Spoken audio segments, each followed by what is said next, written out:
ada mau sharing ya, tapi apa bisa nggak kira-kira sharing, maksudnya ada PowerPoint saya mau sampaikan. Apa bisa kira-kira Pak Lukas kira-kira?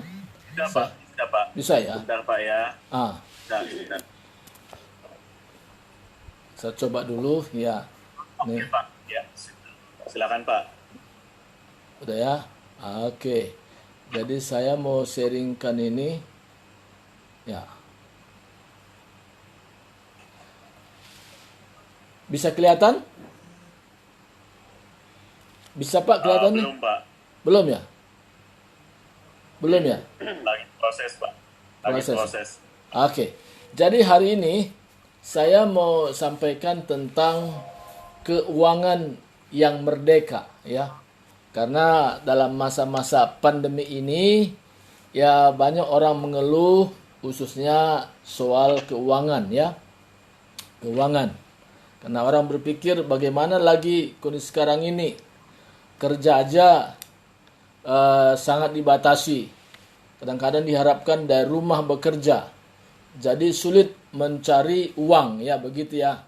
Nah, tapi hari ini bagaimana supaya kita bisa memiliki keuangan yang merdeka walaupun situasi kita ini sulit seperti apa yang kita sedang hadapi. Karena sekarang ini kita seperti serba dibatasi. Kemana saja seperti dibatasi pergerakan kita dengan aturan-aturan daripada pemerintah yang ada ya. Nah, jadi hari ini bagaimana supaya kita memiliki keuangan yang merdeka? Ada 3 prinsip yang perlu kita belajar hari ini, yaitu pertama yaitu setia mengatur, yang kedua setia menerima, yang ketiga setia memberi. Nah, sebelumnya saya mau bacakan satu ayat buat kita, yaitu di Lukas pasal yang ke-16 ayat yang 10 sampai ayat yang ke-13. Ya. Saya bacakan buat kita. Barang siapa setia dalam perkara-perkara kecil, ia setia juga dalam perkara-perkara besar. Dan barang siapa tidak benar dalam perkara-perkara kecil, ia tidak benar juga dalam perkara-perkara besar. Jadi jikalau kamu tidak setia dalam hal mammon yang tidak jujur, siapakah yang akan mempercayakan kepadamu harta yang sesungguhnya? Dan jikalau kamu tidak setia dalam harta orang lain, siapakah yang akan menyerahkan hartamu sendiri kepadamu? Seorang hamba tidak dapat mengabdi kepada 2 tuan, karena jika demikian ia akan membenci yang seorang dan mengasihi yang lain, atau ia akan setia kepada yang seorang dan tidak mengindahkan yang lain. Kamu tidak dapat mengabdi kepada Allah dan kepada Mammon. Ya, jadi hari ini tema firman Tuhan yang saya sampaikan hari ini yaitu bagaimana kita agar memiliki keuangan yang merdeka. Gimana belum lihat ya? Udah muncul? Pak, udah muncul kira-kira? Ya, sudah Pak. Pak, sudah. Sudah ya. Jadi bagaimana kita terlepas dari kondisi keuangan yang sifatnya utang-utang ya. Karena sekarang ini karena penghasilan saja nggak menentu ya. Tidak seperti dulu sebelum ada COVID-19. Sekarang ada COVID. Nah, kadang-kadang mempersulit ruang gerak kita untuk mencari ya keuangan, mencari uang. Nah, tapi ini yang kita perlu sekarang. Nah, tapi Tuhan mau kita mempunyai keuangan yang merdeka. Karena Tuhan mau kita ini, kita tidak lagi terikat dengan keuangan yang agak katakan aduh sulit banget ini hidup kondisi sekarang ini. Tuhan mau kita merdeka dari hal keuangan ini. Nah, bagaimanapun kondisi situasi yang kita hadapi, tapi Tuhan mau kita terlepas dari kemelut khususnya keuangan. Jadi tadi saya katakan awal bahwa ada 3 prinsip ya, 3 prinsip yang kita perlu belajar. Yaitu prinsip pertama yaitu setia mengatur. Nah, setia mengatur ini hal yang sangat penting utama untuk kita bisa lakukan. Nah, setia mengatur di sini kita juga harus betul-betul memahami bagaimana tentang mengatur ini. Ya. Kalau kita punya keuangan di mana penghasilan kita yaitu tidak banyak, kita juga bisa artinya mengecilkan juga pengeluaran kita. Jadi kita buat satu keseimbangan, ada balancing.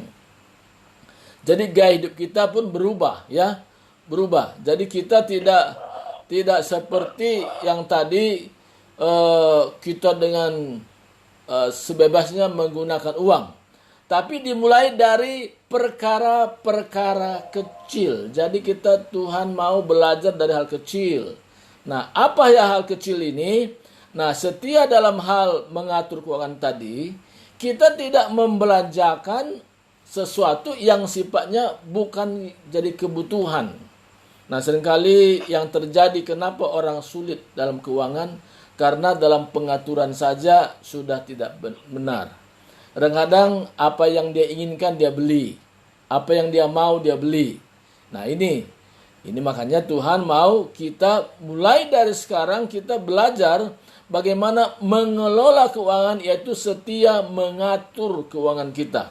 Nah kalau misalnya kita saat ini belum begitu membutuhkan sesuatu yang tidak mendesak, ya kita tidak membelinya. Itu yang sangat penting. Nah, kalaupun hal yang sangat penting, kita juga lihat bagaimana income kita. Nah, kalau kita berutang, bagaimana kira-kira utang yang saya lakukan ini, kira-kira kalau sebulannya bisa nutup nggak? Kira begitu. Nah, kita selalu seperti itu, setia dalam hal mengatur. Nah, karena uang ini kalau kita salah dalam mengatur, ini berbahaya. Uang itu bisa menjadi tuan yang jahat, tetapi ia adalah hamba yang baik. Nah, jadi bukan uang yang mengatur kita, tapi kita yang mengatur uang. Tapi ada sebagian orang begitu ada uangnya banyak di kantong, waduh, dia pikir mau beli apa lagi lah. Jadi dia mikir-mikir mau beli apa seperti itu. Nah, tapi Tuhan mau kita yang hadir pada saat ini, kita tidak membelanjakan uang kita kepada hal-hal yang sembarangan. Nah, tapi kita belajar untuk mengaturnya. Nah, ini yang sangat penting, bagaimana mengatur keuangan ini. Jadi kita jadikan uang itu yaitu menjadi hamba yang baik. Maksudnya di sini, kalau kepada sesuatu yang sifatnya bukan hal-hal yang sangat penting, kita tidak membelanjakannya. Karena yang sangat mendesak yaitu bagi kita, terutama misalnya untuk listrik, itu penting. Nah, kita belanjakan, kita buat kalkulasi. Misalnya untuk pulsa HP atau paket, nah kita juga siapkan. Ya, untuk bayar BPJS, itu sudah kita perlu juga, karena yang kita memang kalau kita sakit, ya kita bisa menggunakan BPJS. Nah, hal-hal yang sifatnya memang harus kita belanjakan. Nah, maka kita buat artinya list apa saja yang sangat penting yang kita alokasikan dananya, apa yang tidak begitu penting. Nah, kalau kita sudah mengerti hal-hal pengaturan uang ini, maka kita akan terlepas dari jerat yang namanya utang dan utang dan utang. Nah, dari mana saya bisa memahami hal ini? Saya pun punya pengalaman dulu sebelum saya memahami prinsip ini. Saya kadang-kadang apa yang saya mau saya belanjakan. Apa yang saya ingin saya beli. Padahal itu tidak menjadi kebutuhan yang vital. Bisa ada, bisa tidak. Nah, ketika saya menjalankan prinsip-prinsip tentang keuangan merdeka ini, saya mulai mengalami yang namanya tidak begitu lagi berpikir tentang kebutuhan mendesak lagi, karena sudah bisa mengelola, mengatur keuangan ini. Nah, jadi Tuhan mau kita menjadi orang kepercayaan Tuhan. Kalau Tuhan kasih berkat, Tuhan mau supaya kita ini menjadi orang yang dipercayakan dalam mengelola uang yang Tuhan titip pada kita. Karena uang itu adalah sebagai titipan Tuhan buat kita. Kalau kita sudah tahu bahwa ini adalah titipan Tuhan, maka kita sangat hati-hati dalam hal menggunakan uang itu. Nah, jadi kita boleh saja berhutang, tapi kita lihat ini akan penting banget enggak? Nah, kalau itu menyangkut kepada pekerjaan kita untuk membuat kita lancar, misalnya kita harus kredit motor, tapi kita juga bisa lewat motor ini kita juga ada usaha-usaha, sehingga ada keseimbangan, ada balancing, sehingga bisa juga menutupi setiap bulan untuk bayar-bayar kebutuhan-kebutuhan cicilannya. Nah, kalau memang kita tidak hal mendesak, kita berupaya untuk tidak berhutang. Itu harus upaya, ya. Dan kita harus buang yang namanya gengsi, ya. Nah, kalau misalnya di rumah, kalau memang kita tidak membutuhkan sofa yang mahal, ya kursi biasa pun tidak apa-apa. Ya. Yang utama apa? Asal ada makanan, ada pakaian, ada minum, itu cukuplah. Nah, yang lainnya apa? Yang lainnya itu adalah sesuatu yang sifatnya bisa ada, bisa tidak. Nah, kadang-kadang orang terjerat dengan namanya kartu kredit. Ada tawaran-tawaran yang empuk, ya, kartu kredit. Jadi kadang-kadang saya pun pernah dijumpai oleh seorang yang nawarkan kartu kredit BCA. Nah, dia bilang ini mempermudah dalam transaksi. Nah, tapi kalau saya tidak hati-hati, saya bisa langsung menerima. Tapi dengan kita mengambil kartu kredit ini, walaupun kelihatannya mudah dalam pengurusannya, tapi mulai kita membuka jurang, yaitu utang, ya. Kecuali kalau kita bisa mengelola dengan baik. Tapi kebanyakan yang terjadi adalah dia tidak bisa mengatur, ya, keuangannya, sehingga pada akhirnya dia harus dengan bersusah payah membayar kartu kredit yang sudah ada. Nah, dari tutup lubang, buka lubang, terus seperti itu. Nah, makanya dalam kita hidup ini, kita harus lihat dalam contoh dalam 1 Timotius pasal yang 6, ayat yang ke-8, mungkin ada di antara kita bisa membacakan ini, 1 Timotius pasal 6 ayat 8. Ada yang bisa tolong saya untuk bantu?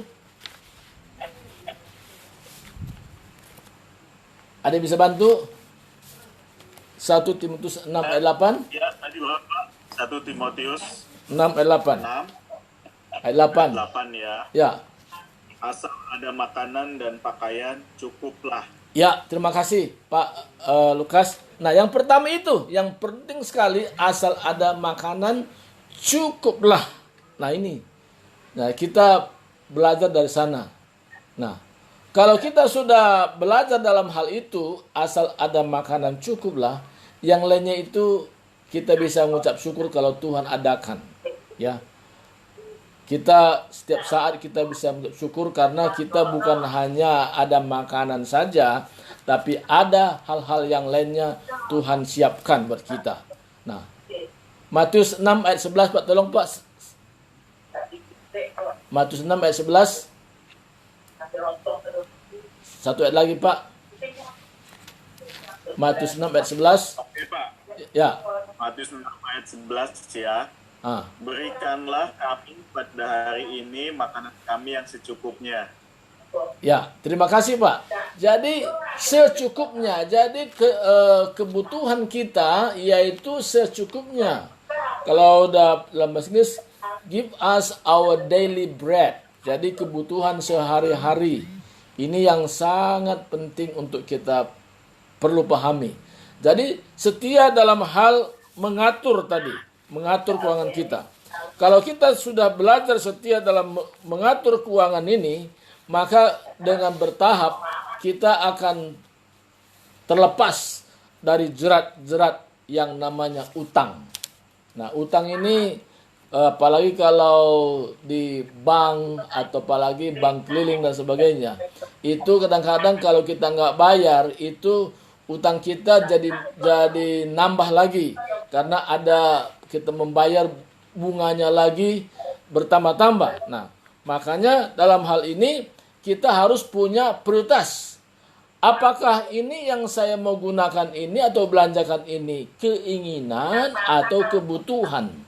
Nah, ini yang sangat kita penting pahami.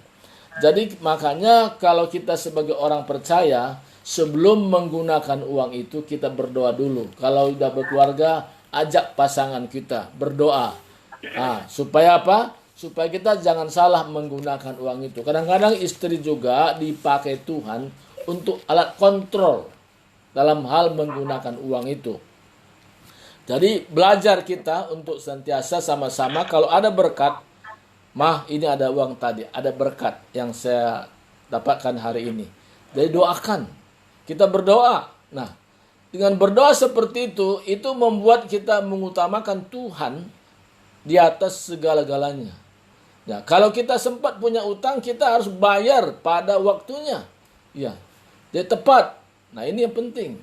Jadi kita jangan menunda-nunda. Nah, jadi saudaraku, kalau kita mengerti dalam hal ini, luar biasa akan Tuhan pulihkan keuangan kita. Jadi Tuhan mau supaya kita menjadi orang yang spesialnya Tuhan. Ya, kata spesial di sini bahwa kita dalam dunia ini menjadi orang yang Tuhan percayakan dalam mengelola berkat-Nya. Sehingga kita tampil beda. Kita tidak ikut-ikutan seperti orang dunia. Kalau orang dia beli ini dan beli itu, walaupun bukan kebutuhannya, dia beli karena itu keinginan, tapi ujung-ujungnya menjejerat, ya, menjejerat bagi dia sehingga sulit mengembalikannya. Nah, ini. Jadi kita minimal apa yang bagian kita lakukan dengan baik. Ya, jadi kita bisa mengatur keuangan kita dari tahap demi tahap. Nah, saya percaya kalau kita sudah bisa dalam hal setia mengatur keuangan kita, maka kita masuk kepada fase berikutnya, yaitu setia dalam hal menerima. Nah, bagaimana maksud dengan hal menerima di sini? Setiap berkat yang kita terima, tadi saya katakan dari awal tadi, kita mengucap syukur. Kita berdoa, Tuhan terima kasih atas berkat-Mu yang aku sudah terima hari ini. Nah, kita berdoa juga, kita punya potensi-potensi yang artinya bisa menghasilkan uang. Apa yang kita lakukan? Ya, kita menjadi orang yang kreatif.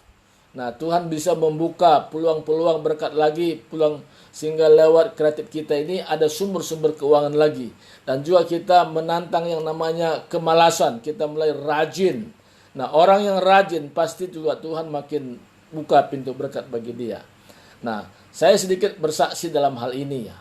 Saya dulu awalnya dalam melayani, saya berpikir bahwa keuangan saya itu ditentukan oleh bagaimana jemaat bisa memberi, khususnya perpuluhan, ada kesempatan lainnya. Tapi lewat satu peristiwa di tahun 1998, waktu kondisi kerusuhan dan kami pun juga kena imbasnya waktu itu, dan saya mulai agak goyang sedikit. Goyang kenapa? Tidak ada sumber income yang menetap.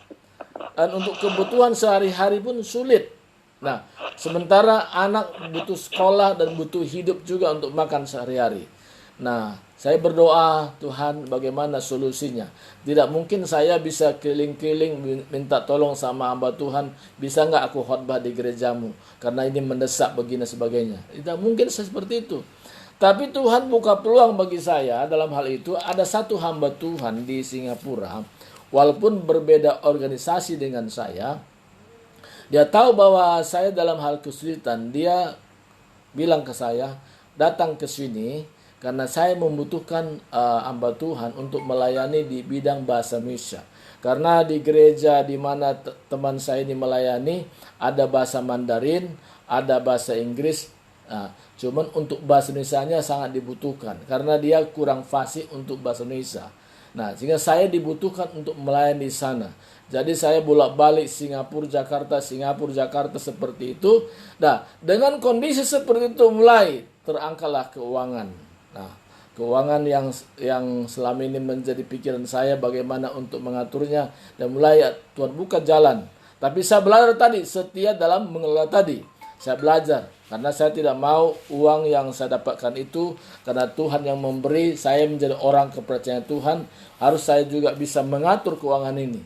Sehingga akhirnya ada perkembangan di mana tanah di sebelah di mana tempat kami waktu itu kami sudah doakan tapi nggak dapat, tapi lewat kondisi itu di mana saya melayani ke Singapura dan bolak-balik seperti itu, saya juga artinya menyimpan sedikit-sedikit bisa beli lagi tanah sebelahnya dan itu mulai makin meningkat. Nah, dan yang membuat saya juga semakin percaya bagaimana Tuhan berikan saya kepercayaan di mana saya mengikuti satu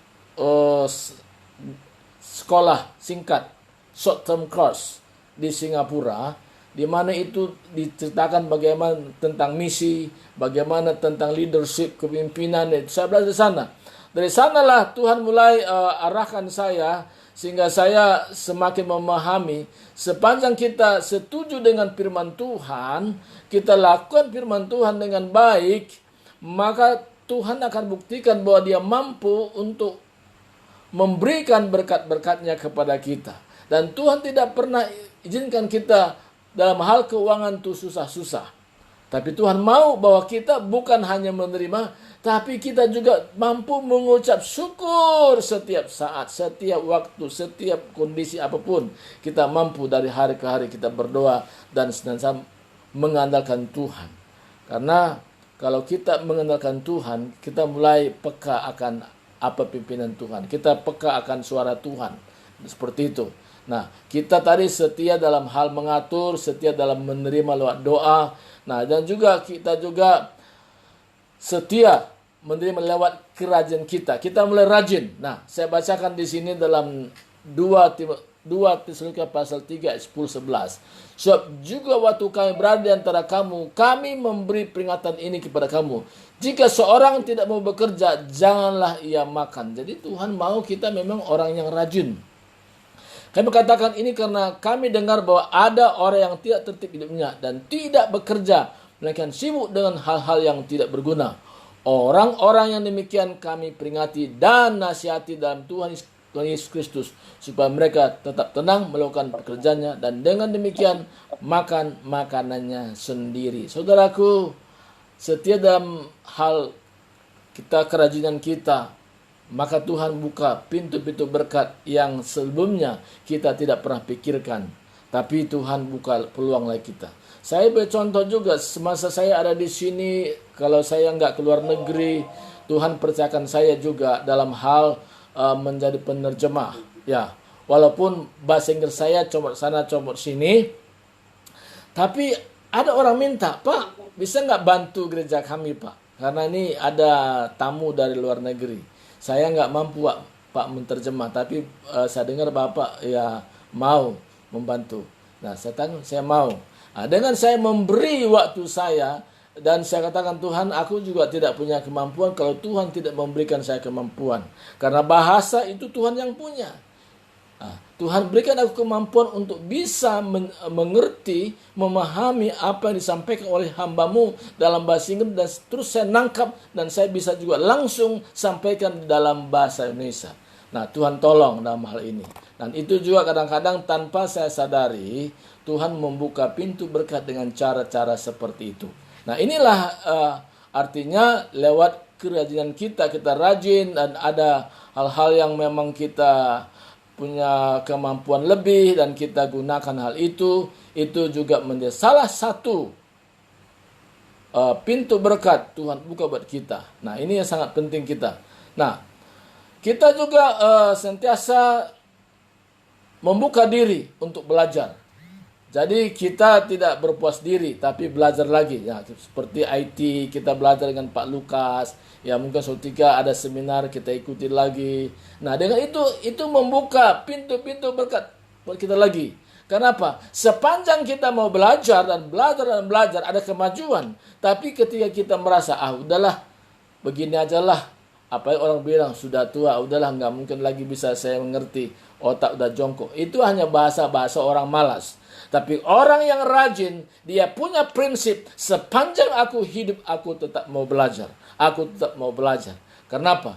Ketika kita mau belajar, Tuhan akan memberikan kita kemampuan. Karena Tuhan memberikan kemampuan bagi orang yang tetap mau belajar dan rajin. Nah, yang selanjutnya bagaimana? Setia dalam hal memberi. Nah, Tadi setia dalam hal mengatur, setia dalam hal tadi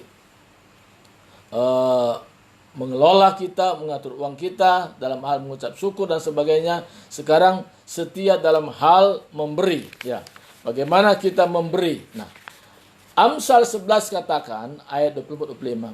Ada yang menyebar harta tetapi bertambah kaya. Ada yang menghemat seluar biasa namun selalu berkekurangan. Siapa banyak memberi berkat diberi kelimpahan, siapa memberi minum ia sendiri akan diberi minum. Saudaraku, di sini, nah kadang-kadang ada satu istilah pada waktu sekolah dulu, yaitu hemat pangkal kaya, ya kan? Nah, tapi dalam prinsip dalam hal keuangan merdeka ini tidak berlaku hemat pangkal kaya. Di sini ada yang menyebar harta tapi bertambah kaya. Nah, jadi saya belajar juga dari seorang teman. Teman saya ini memang memberikan bukan hanya perkataan tapi contoh hidup. Nah, kita perlu contoh hidup. Nah, jadi dia praktekkan bagaimana setia dalam hal memberi ini. Dan saya belajar. Dan mulai kalau saya ada berkat, jadi bukan hanya 10% yang sisihkan, tapi saya sisihkan lagi yang lain. Saya mulai memberkati orang. Apa yang Tuhan beri, saya anggap ini bukan buat saya semua. Tapi ini adalah Tuhan titipkan berkat untuk saya bisa artinya mengelolanya dan bisa beri lagi kepada orang lain. Dan itu saya lakukan. Dan terus saya belajar sampai hari ini. Dan presentasinya semakin saya tambah dan semakin tambah. Dan saya alami seperti ini, saya lakukan dengan setia. Maka itu juga salah satu cara Tuhan, sehingga berkat-berkat Tuhan semakin saya nikmati. Sehingga dalam pandemik seperti ini pun, saya bisa melihat seperti hampir tidak terasa dalam hal kekurangan berkat. Pintu berkat banyak terbuka. Saya baca dalam 2 Korintus 9 ayat 6 dan sampai 8. Camkanlah ini, orang yang menabur sedikit akan menuai sedikit juga. Dan orang yang menabur banyak akan menuai banyak juga. Hendaklah masing-masing memberikan menurut kerelaan hatinya, jangan dengan sedih atau karena paksaan.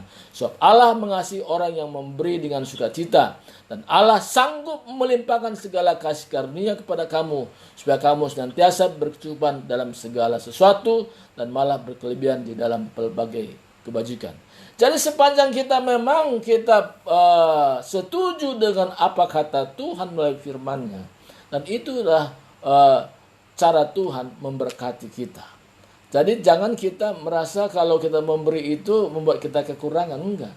Justru kalau kita memberi dengan cara yang benar, kita enggak sembarang memberi. Tapi kita berdoa, Tuhan ini ada berkat, saya sudah sisihkan.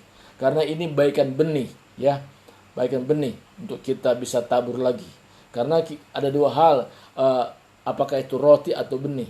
Seorang petani juga dia nggak makan semua, ada benih disisihkan. Nah, kita juga seperti itu. Kita sisihkan itu menjadi benih, kita tabur lagi. Kemana kita tabur? Ya kepada orang-orang yang Tuhan suruh kita menaburnya. Kepada siapa? Berarti kepada orang-orang yang Tuhan taruh hati kita dan kita memberi, lakukan dengan setia. Dan itu cara Tuhan. Nah, saya belajar itu, saya lakukan. Nah, kalau saya misalnya saya dapat beras, langsung saya sisihkan. Bahwa ini ada bagian orang lain dalam beras ini. Kalau saya dapat minyak goreng, ini ada bagian yang lain. Jadi kalau ada saya dapat Indomie, saya sisihkan lagi. Karena saya setiap bulan, ya artinya dengan kepercayaan Tuhan, saya setiap bulan dapat beras ya 20 kilo, dapat Indomie, dapat minyak goreng, dapat odol gigi, dapat pasta gigi, dapat kecap dan sebagainya. Dan itu kalau saya untuk saya sendiri nggak habis. Tapi saya juga selalu belajar kemana saya salurkan Tuhan ini, berkat ini, supaya semakin melimpah lagi. Ketika saya praktekkan hal dan memberi ini, waduh, dari mana-mana pintu berkat Tuhan buka buat saya. Dan membuat saya semakin percaya dan aminkan apa kata Tuhan dan firman-Nya. Nah, jadi saudaraku, kita mulai belajar dari hal kecil tadi. Nah, misalnya persembahan persepuluhan kita beri, kita lakukan dengan setia, kita praktekkan terus. Nah, dan juga mengenai persembahan khusus. Nah, itu juga kita beri. Nah, kemana ini yang khusus ini? Nah, Jadi kepada hal-hal khusus ini kita beri, yaitu misalnya kepada ladang-ladang penginjilan. Kita lihat bahwa membutuhkan ladang penginjilan, kita memberikannya. Ya, karena kalau kita memberi perpuluhan itu baikkan ada pagar Tuhan buat dari kita. Nah, jadi kita dari perpuluhan, dari hal persembahan khusus. Nah, dari kita baikkan menabur tadi. Nah, kemana-mana kita pergi. Saya sebagai contoh, ketika saya tahu ada orang yang memang Tuhan pakai dia untuk dalam hal penginjilan ke satu daerah, dan saya beri, saya lakukan. Bukan soal jumlah banyaknya, karena ukuran Tuhan bukan ukuran banyak. Nah, kalau manusia kan melihat dari ukuran banyak, tapi Tuhan menilik hati kita. Kalau hati kita dengan tulus, dengan setia, dengan sukacita kita lakukan, maka Tuhan yang sumber segala berkat, Dia akan limpahkan lagi kepada kita. Nah ini, jadi kita belajar terus setia melakukan hal ini. Saya percaya dengan prinsip-prinsip ini kita mendukung gereja lokal, menolong orang miskin, mendukung para penginjil dan sebagainya. Dengan berbuat demikian, saya percaya akan ada perubahan dalam keuangan kita. Yang tadinya kita terjerat dengan utang, tapi kita lakukan dengan setia dan kita percaya dengan firman Tuhan itu. Saya percaya Tuhan bebaskan dari jerat utang. Kalau kita punya potensi dalam hal artinya membuka peluang-peluang usaha, kita lakukan dengan rajin, kita lakukan seperti itu.